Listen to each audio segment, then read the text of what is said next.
CBS KCAL News, Los Angeles. Welcome to KCAL News at 11 on CBS Los Angeles and streaming on CBS Los Angeles. I'm Kcbs. We begin with developing news. A 4-year-old killed in a crash in the Crenshaw district. Assignment manager Mark Liu is at the desk. And Mark, the driver took off? Yeah, that's exactly right, Rutabaga. I've been talking to the LAPD traffic detective that's handling this case. He tells me the driver of the SUV that struck this building was about to get into an ambulance. She apparently changed her mind, got into another car, and left the scene, leaving behind 3 victims in the car she was driving. One of them was a 4-year-old boy who later died. Now, let me show you some video from the scene. It's shot by someone who was passing by this crash near Crenshaw and Rodeo Place last night. See the very large number of LA City firefighters who responded, lights and sirens, to the report of this single vehicle that went right into the side of a building. It's a shoe store. The first arriving paramedics found that white Infiniti FX35 with its front smashed in. They say there were 4 people inside, all with injuries, but the worst, unfortunately, was a 4-year-old boy in that SUV. Firefighters found him in full cardiac arrest. They quickly rushed him to the hospital. Unfortunately, surgeons could not save that little boy's life, and he later died. Now, the woman who was allegedly driving this car had a leg injury. She was being prepped to get into an ambulance, but LAPD now says she apparently changed her mind about that, got into a white sedan that was at the scene and left, making this a felony hit and run because she never identified herself to police. The other 2 women in that white Infiniti, they were also seriously injured. They did stay at the scene and got taken to the hospital. Now, traffic investigators say they don't know what caused this crash yet. They only know that SUV was going north on Crenshaw, for some reason ran off the road and hit that building. The driver is still on the loose this morning. The only description is that she's a woman in her 30s. She's facing felony hit and run charges due to the death of that 4-year-old boy in the crash. That's it here from the desk. I'll send it back to you. Okay, Mark, thank you. Stabbing at the Universal Studios metro station. Investigators say 2 men got into an argument on the train just after 8 last night. They say things turned violent and one stabbed the other.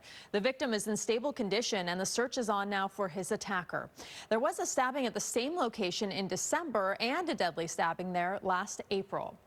Charges are expected to be announced in less than 2 hours against the man involved in a crash that killed a deputy in the high desert. KCAL News reporter Rick Martinez is at the scene in Victorville, where there is a growing memorial.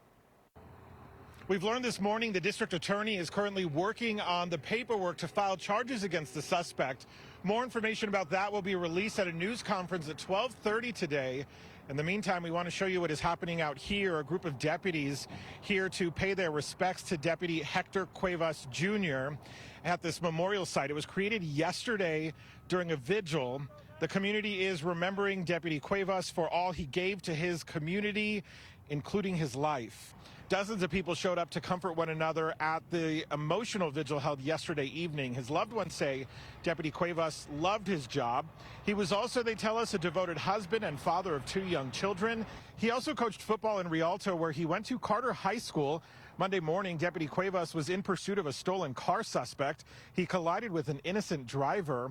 His cruiser split in half when it hit a light pole.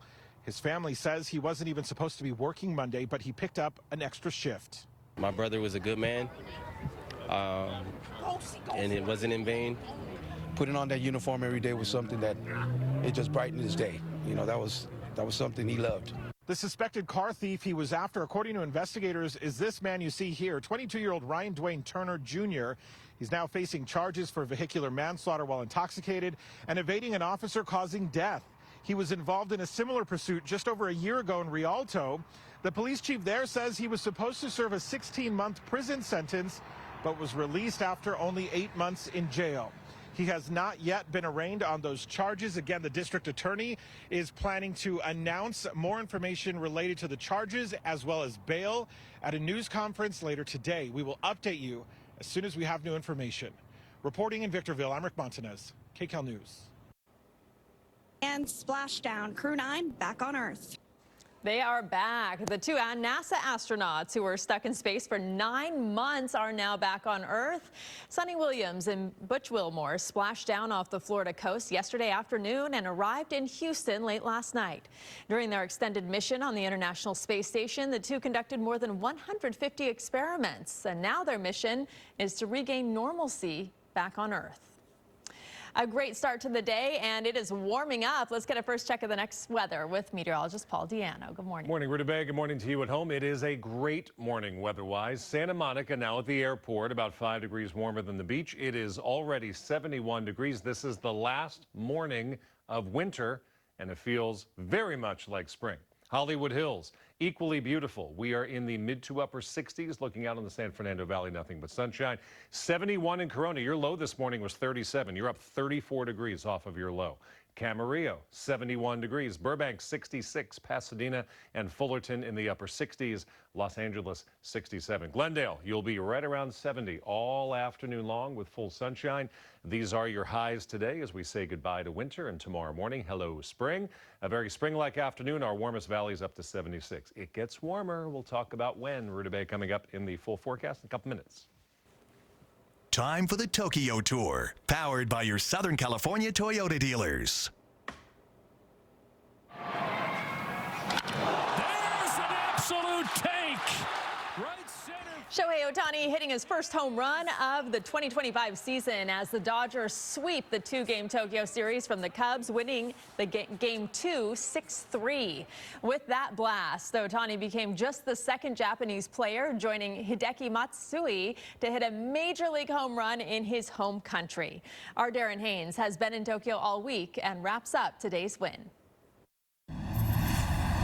I'm Darren Haynes here at the Tokyo Dome. The Tokyo series is over. They are still packing everything up to head up out of here. The Dodgers are on a plane back to Los Angeles. But what a moment it was, yes, for Shohei Ohtani, for Yoshinori